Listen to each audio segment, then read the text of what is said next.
Assalamualaikum warahmatullahi wabarakatuh. Kembali lagi di channel Biologi Education. Kali ini kita akan melanjutkan pembahasan intan pariwara kelas 11 pada bab sistem reproduksi bagian penilaian harian part 2 nomor 11 sampai dengan nomor 20. Mari kita simak bersama-sama. Kita mulai dari nomor 11, perhatikan gambar organ reproduksi pria berikut. Pada Danu mengalami gangguan organ reproduksi yang disertai dengan beberapa gejala, yaitu aliran urinnya lemah, urin berbusa dan berbau tidak sedap, terdapat darah pada urin serta nyeri ketika buang air kecil. Setelah dilakukan pemeriksaan, gangguan tersebut terjadi karena infeksi bakteri E. coli sehingga menyebabkan inflamasi pada organ reproduksi. Kira-kira organ reproduksi pada Danu yang mengalami inflamasi ditunjukkan oleh huruf. Jadi Mimin jabarkan dulu satu persatu ya organ yang ada di gambar nomor 11 ini. Jadi untuk bagian P adalah kelenjar prostat. Lalu bagian H adalah uretra ya. Bagian R adalah epididymis dan bagian S adalah skrotum. Kalau untuk yang bagian T adalah testis. Nah dari gejalanya nih kelihatan kan urinnya, alirannya lemah dan lain-lain. Kemudian karena infeksi bakteri E. coli. Nah ketika terjadi infeksi bakteri E. coli ini biasanya menyerang pada bagian kelenjar prostat. Maka jawabannya adalah yang A. Kita lanjutkan di nomor 12, gejala yang dialami oleh seorang pria yang terinfeksi bakteri Neisseria gonorrhea adalah, jadi kalau seseorang mengalami infeksi Neisseria dapat mengakibatkan terjadinya penyakit gonorrhea. Gejala yang dialami biasanya nyeri, kemudian merah, bengkak, dan juga bernanah pada alat kelaminnya. Nah gejalanya ada gejala rasa sakit pada saat buang air kecil, lalu keluar nanah kental kuning, kehijauan gitu, kemudian ujung penisnya tampak kemerahan dan juga agak bengkak. Kalau pada wanita kasus 60% gonorrhea itu tidak menunjukkan gejala, tapi ada juga nih wanita yang merasakan sakit saat buang air kecil dan terdapat keputihan kental berwarna kekuningan. Jadi di sini jawabannya adalah yang B. Kita lanjutkan di nomor 13, seorang pasien dinyatakan mengalami kerusakan pada saluran air mani dan radang saluran kencing. Selain itu saluran kencing keluar cairan bening disertai dengan darah. Nah berdasarkan gejala yang dialaminya, pasien tersebut berpotensi besar mengalami kemandulan. Berdasarkan kasus yang ditunjukkan, pasien tersebut menderita penyakit.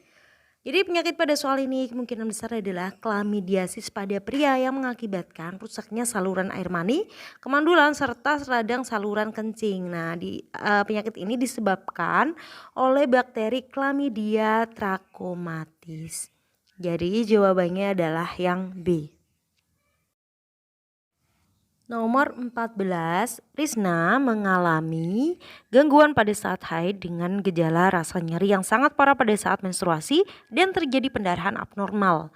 Nah berdasarkan hasil pemeriksaan ultrasound yang diketahui adalah tumor jinak yang tumbuh di daerah otot rahim. Nah berdasarkan gejala hasil pemeriksaan tersebut, nama penyakit yang kemungkinan penyebabnya adalah, jadi di situ ada tumor jinak ya di bagian rahim, dinding rahim.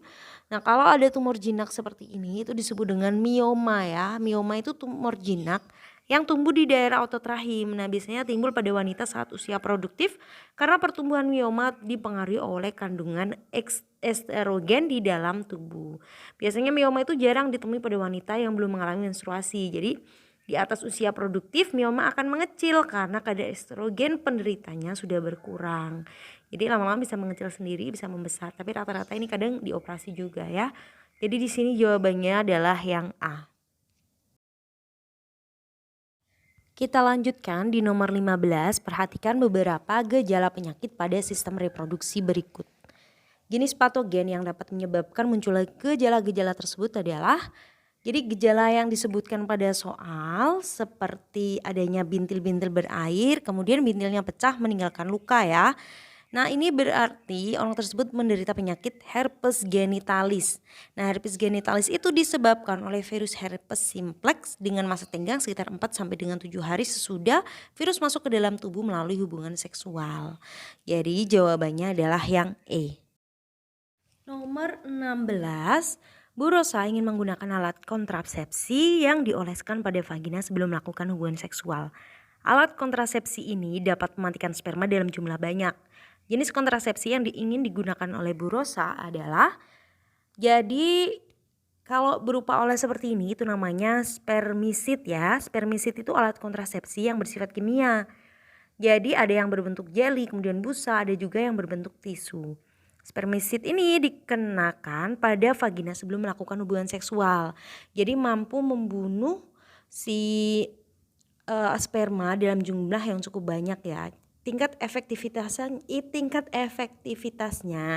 itu sekitar 70% dalam mencegah terjadinya pembuahan. Oke, jadi jawabannya adalah yang D. Kita lanjutkan di nomor 17, salah satu cara menjaga kesehatan organ reproduksi perempuan yaitu dengan tidak menggunakan sabun pembersih kewanitaan secara terus-menerus. Hal ini dikarenakan sabun kewanitaan dapat jadi salah satu cara untuk menjaga kesehatan organ reproduksi wanita itu dengan tidak menggunakan sabun pembersih kewanitaan secara terus-menerus ya. Jadi sebenarnya memang tidak disarankan. Kenapa? Karena sabun pembersih kewanitaan itu bisa mengubah pH-nya vagina. Nah, apabila pH pada vagina itu berubah-ubah, maka dapat membunuh bakteri baik yang ada di dalam vagina. Jadi biasanya vagina itu pH-nya asam ya. Jadi bakteri-bakteri yang ada di vagina itu cenderung menyukai pH yang asam. Nah, dikhawatirkan sabun yang kita gunakan itu ber-pH basa, maka bisa mengubah pH vagina.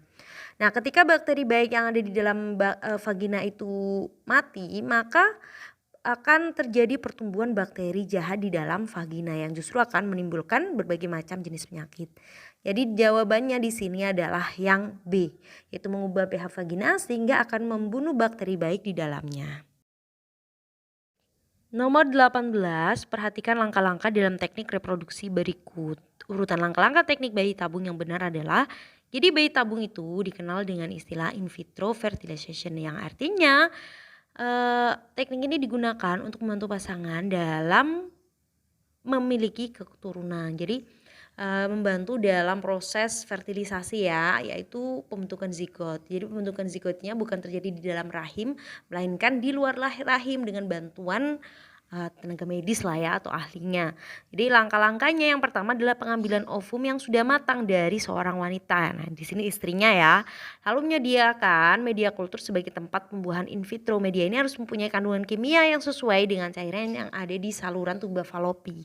Lalu pengambilan sperma dari seorang pria. Nah, ini dari suaminya.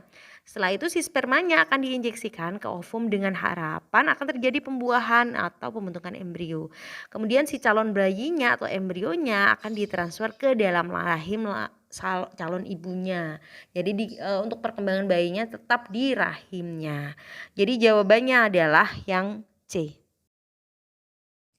Nomor 19, perhatikan gambar teknik reproduksi berikut. Pasangan yang sesuai antara nama dan akibat dari teknik reproduksi seperti gambar tersebut adalah, jadi gambar pada soal ini menunjukkan teknik vasektomi ya. Vasektomi itu kontrasepsi permanen yang dilakukan pada pria. Jadi dengan cara apa? Dengan cara mengikat dan memotong saluran vas deferens. Nah, akibatnya menyebabkan sperma tidak bisa sampai ke uretra sehingga sperma tidak dapat dikeluarkan. Oke, jadi jawabannya di sini adalah yang D. Nomor 20, angka kelahiran di Indonesia yang terus meningkat menyebabkan pertambahan penduduk yang tidak terkendali. Hal tersebut mengakibatkan adanya masalah kependudukan. Salah satu upaya dalam mengatasi masalah tersebut adalah dengan pelaksanaan program KB ya. Dampak positif dari penerapan program KB adalah, jadi penerapan program KB itu kan keluarga berencana, memiliki banyak sekali dampak positif. Jadi untuk mengendalikan, utamanya kan untuk mengendalikan kepadatan penduduk ya, untuk meningkatkan kesejahteraan ibu dan anak juga, supaya kalau anggota keluarga terlalu banyak itu kan dikhawatirkan juga kesulitan dalam untuk mengurus perekonomiannya juga. Kemudian terciptanya penduduk yang berkualitas serta sumber daya manusia yang bermutu dan meningkatkan kesejahteraan keluarga. Jadi memang tujuannya memang positif ya. Jadi jawabannya adalah yang C, meningkatkan kesejahteraan keluarga. Sekian pembahasan kita kali ini, semoga bermanfaat. Terima kasih. Wassalamualaikum warahmatullahi wabarakatuh.